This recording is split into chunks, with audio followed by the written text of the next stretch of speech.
Dulu, Malaysia dan Vietnam mengejek Indonesia saat mendengar rencana menurunkan pemain U22. Mereka mencibir, menuduh Indonesia sombong dan tak menghargai Piala AFF. Tapi, setelah tahu Indonesia akan membawa skuad terbaiknya, justru mereka panik dan berharap Indonesia tetap memainkan pemain muda.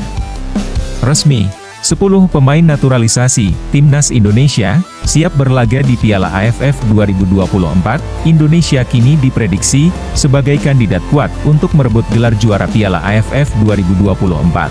Vietnam, yang sebelumnya berharap bisa memanfaatkan momen ini untuk membalas kekalahan 3 kali beruntun dari Indonesia sepanjang 2024, dan sekarang mulai pasrah. Nama-nama seperti Jordi Amat dan Marten Paes dipastikan bisa tampil sejak fase grup, membuat persaingan semakin sengit. Berikut ini adalah daftar pemain naturalisasi yang akan memperkuat Garuda dan membuat negara-negara tetangga ketar-ketir. 1. Jordi Amat, JDT. Liga Super Malaysia akan berhenti sementara selama Piala AFF 2024 berlangsung. Hal ini memberi kesempatan bagi Jordi Amat untuk tampil maksimal bersama Timnas Indonesia. Dengan pengalamannya, Jordi Amat bisa menjadi pilar utama di lini belakang, membuat striker lawan sulit bergerak. 2. Shane Patinama, KAS Eupen. Libur paruh musim, Liga 2 Belgia dimulai 22 Desember 2024 dan berakhir 11 Januari 2025. Ini memberi ruang bagi Patinama untuk bergabung di babak semifinal dan final, andai Indonesia lolos. Dengan kecepatan dan ketangguhannya, Patinama bisa membantu Indonesia menghadapi tekanan tim-tim besar. 3. Ragnar Oratmangun, FCV Dender. Ragnar Oratmangun adalah pemain yang paling ditakuti oleh negara-negara tetangga saat ini, terutama Vietnam, yang sudah merasakan keganasan Ragnar Oratmangun di atas lapangan, dan sukses mencetak 1 gol ke gawang Vietnam. Dia berada dalam kondisi yang sangat bugar karena jeda paruh musim di Belgia. Kecepatan dan akselerasinya di sektor sayap bisa menjadi ancaman serius bagi pertahanan lawan. 4. Sandy Walsh, KV Mechelen.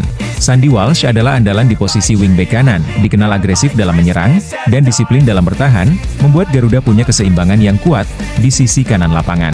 Apalagi saat ini, Sandy Walsh tampil luar biasa di sepanjang kualifikasi Piala Dunia. 5. Eliano Reijnders, PEC Zwolle. Eredivisie akan memasuki jeda. Pemain serba bisa ini dapat beroperasi di berbagai posisi, dari fullback hingga winger, memberi fleksibilitas taktik bagi Shin Tae-yong. Ternyata, Shin Tae-yong sudah mempersiapkan Eliano Reijnders untuk bermain di Piala AFF nanti. Eliano Reijnders berjanji akan menampilkan permainan terbaiknya di Piala AFF nanti. 6. Ivar Jenner, Jong Utrecht. Jenner akan punya waktu istirahat selama libur paruh musim. Ia bisa berduet dengan Arhan Fikri di lini tengah, menciptakan kombinasi sempurna untuk mengontrol permainan dan menekan lawan. Tenaga Ivar Jenner sangat dibutuhkan oleh Shin Tae-yong di lini tengah. 7. Mads Hilgers, FC Twente. Dengan nilai pasar 10 juta euro atau 170 miliar rupiah, Hilgers adalah pemain paling mahal di Asia Tenggara. Kualitasnya sebagai bek tengah sudah tak perlu diragukan. Striker-striker lawan bersiap-siap frustrasi. Pemain belakang Timnas Indonesia akan diisi oleh pemain-pemain berkelas top Eropa. 8. Kelvin Verdong, Nece Nijmegen. Verdong adalah pemain paling konsisten di Timnas Indonesia. Baik sebagai bek tengah atau wingback kiri, ia selalu tampil solid dan siap menghadapi siapapun yang mencoba menembus pertahanan Indonesia. Kelvin Verdong selalu unggul dalam duel 1 lawan 1 dengan lawannya. Kehadiran Kelvin Verdong saat ini juga sangat ditakuti oleh negara tetangga. Setelah tampil gemilang di sepanjang kualifikasi Piala Dunia, Kelvin Verdong adalah salah satu pemain yang paling disorot oleh negara tetangga saat ini. Lawan merasa kesulitan saat melewati Kelvin Verdong. 9. Tom Haye, Almere City. Absennya Haye di babak pertama laga melawan Cina membuat perannya semakin terlihat jelas. Kehadirannya di Piala AFF akan sangat krusial bagi Indonesia. Dengan Haye di lini tengah, aliran bola akan lebih lancar dan peluang untuk mencetak gol semakin besar. Kita yakin adanya Tom Haye di Piala AFF nanti, Timnas Indonesia bisa menjadi juara. Karena Tom Haye adalah pemain kunci. Yang terakhir, yang ke-10 Marten Paes. Marten Paes sudah dipastikan bisa memperkuat Timnas Indonesia di Piala AFF sejak awal. Tenaga Marten Paes sangat dibutuhkan oleh Shin Tae-yong, sudah dipastikan striker lawan bisa dibuat frustrasi.